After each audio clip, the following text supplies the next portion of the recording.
No dia 14 de janeiro de 42, numa reunião da Comissão de Fundação, é criada a Associação Profissional dos Aeronautas.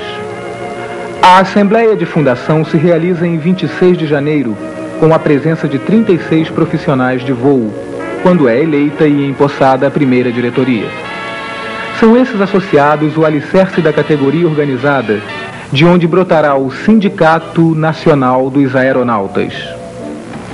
Em novembro de 45, os mecânicos da Cruzeiro do Sul cruzaram os braços por melhores salários. A primeira greve na aviação comercial foi vitoriosa e seus benefícios atingiram também os aeronautas.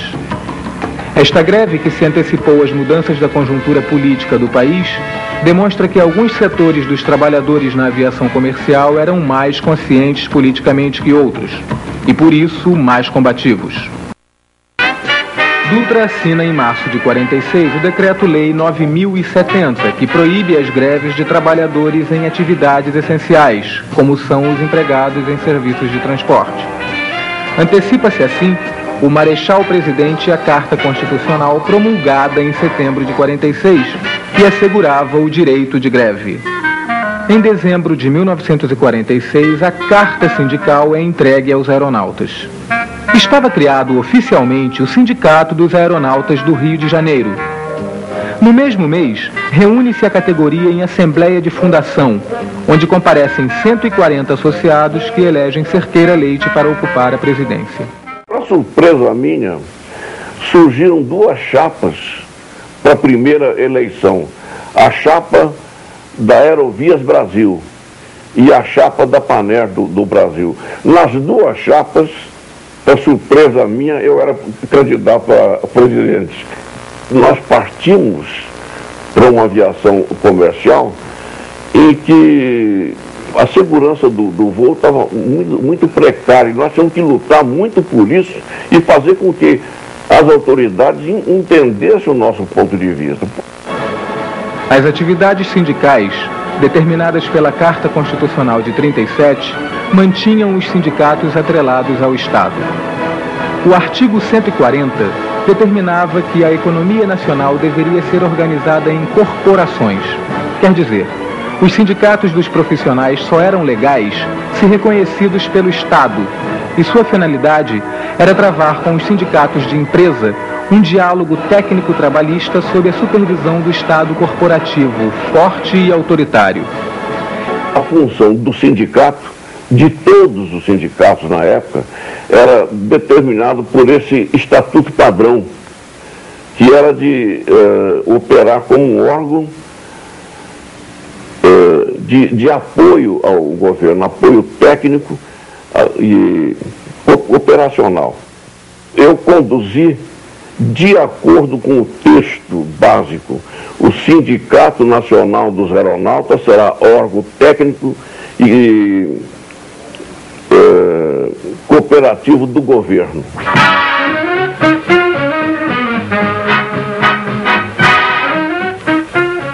Nós fizemos uma sede que inicialmente o Ministério do Trabalho protestou, porque ela tinha bar, tinha pista de dança e tal.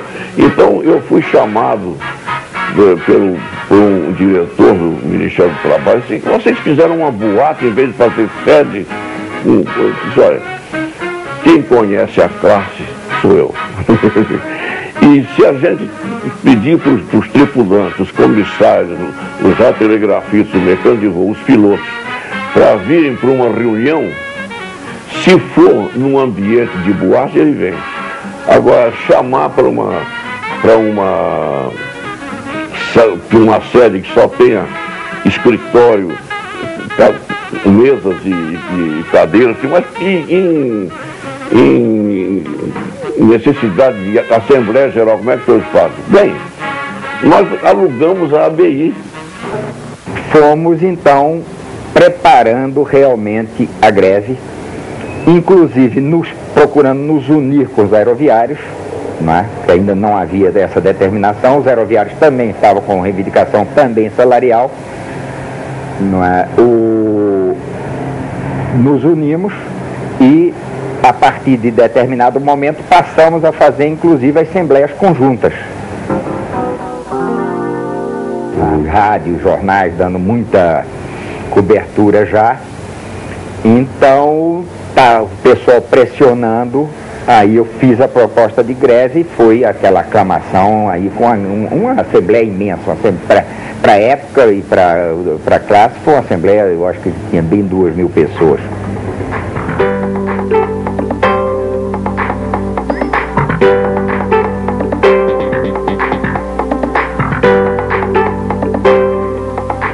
Dissídio instaurado com urgência. Possibilidade do governo requisitar todos os aviões comerciais e convocar os grevistas para o serviço ativo da aeronáutica.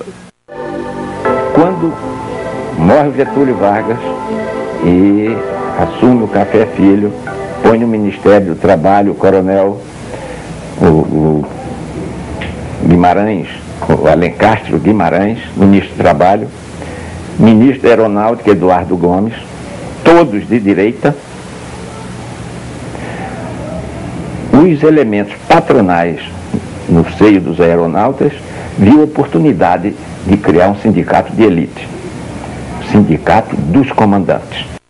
Alguns comandantes ligados aos interesses dos empresários, assustados com a reeleição de Arruda e incentivados pelos flancos abertos aos empresários pelo governo Café Filho, retomam a ideia de fundar uma associação de pilotos sob pretexto de formarem um grupo, um conselho técnico para resolverem os problemas da aviação comercial.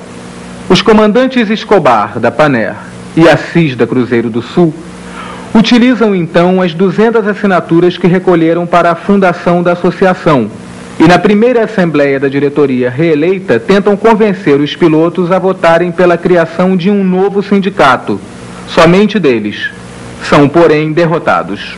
Em maio de 56, toma posse na presidência do Sindicato dos Pilotos o comandante Melo Bastos, em virtude da renúncia de Ernesto Brea. Melo Bastos dedicou-se à fusão dos dois sindicatos, conseguindo em julho de 1957 obter a incorporação do Sindicato dos Pilotos ao Sindicato Nacional dos Aeronautas. Porque era incrível, nós não tínhamos aposentadoria. Se porventura tivesse qualquer problema no exame de saúde, que tínhamos 6 meses, quando era reprovado, porque está com a vista ruim, porque está com o coração não bom, porque está com qualquer coisa, perdíamos o emprego pura e simplesmente.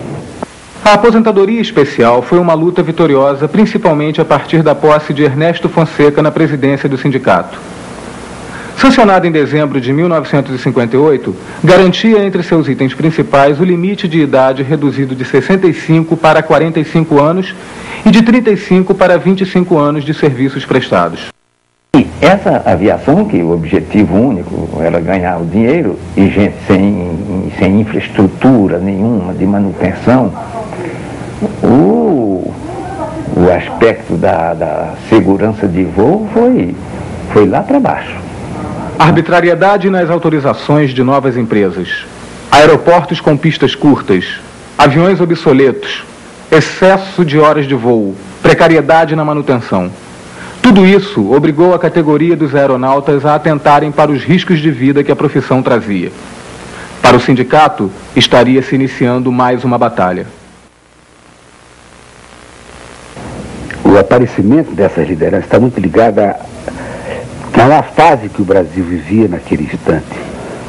Houve realmente o surgimento de uma liderança bem mais ligada de fato ao movimento sindical, ligada às lutas dos trabalhadores no Brasil.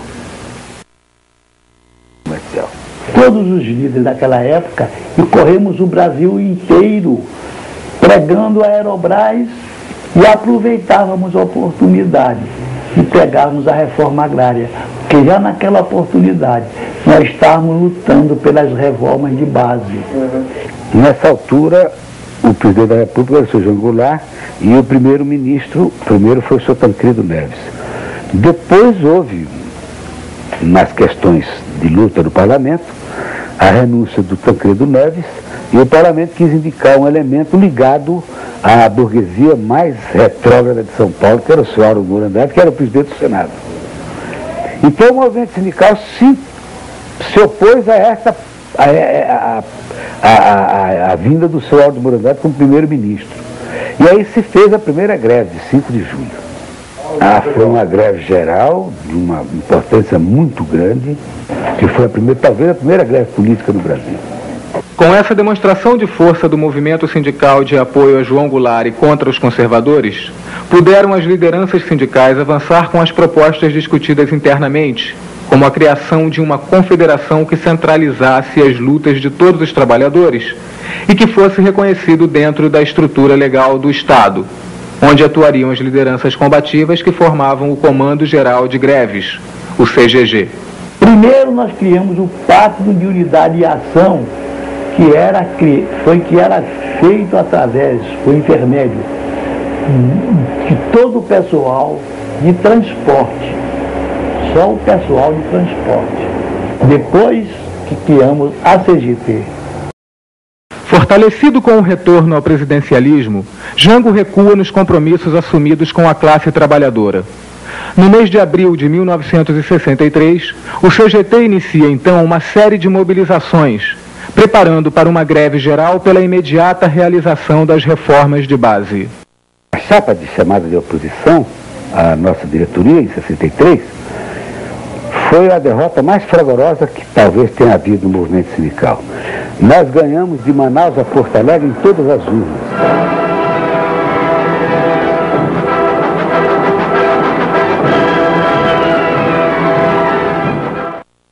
Aí a coisa evoluiu muito, João Goulart saiu do palácio, nós estávamos no palácio.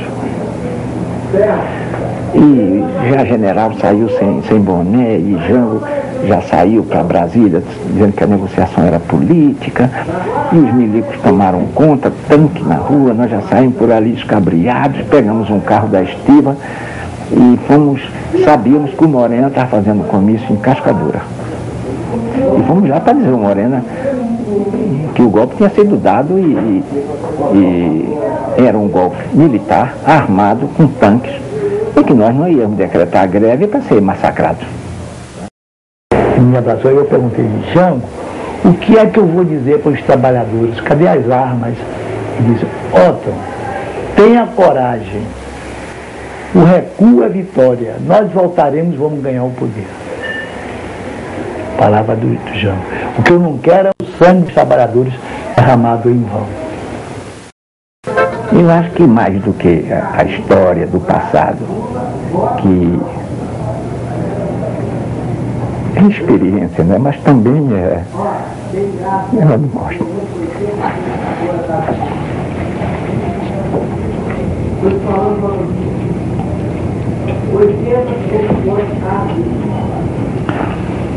Eu gosto de voltar um pouco para mostrar que essa divisão feita no passado e agora de direita e esquerda, muito embora o movimento sindical deva ser político, não é partidário, isso é uma chantagem muito grande.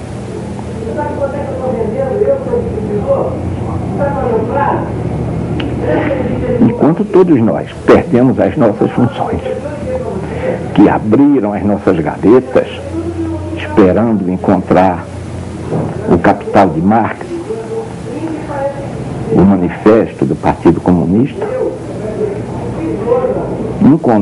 foram atas de assembleia, onde nós defendíamos o interesse legítimo dos aeronautas.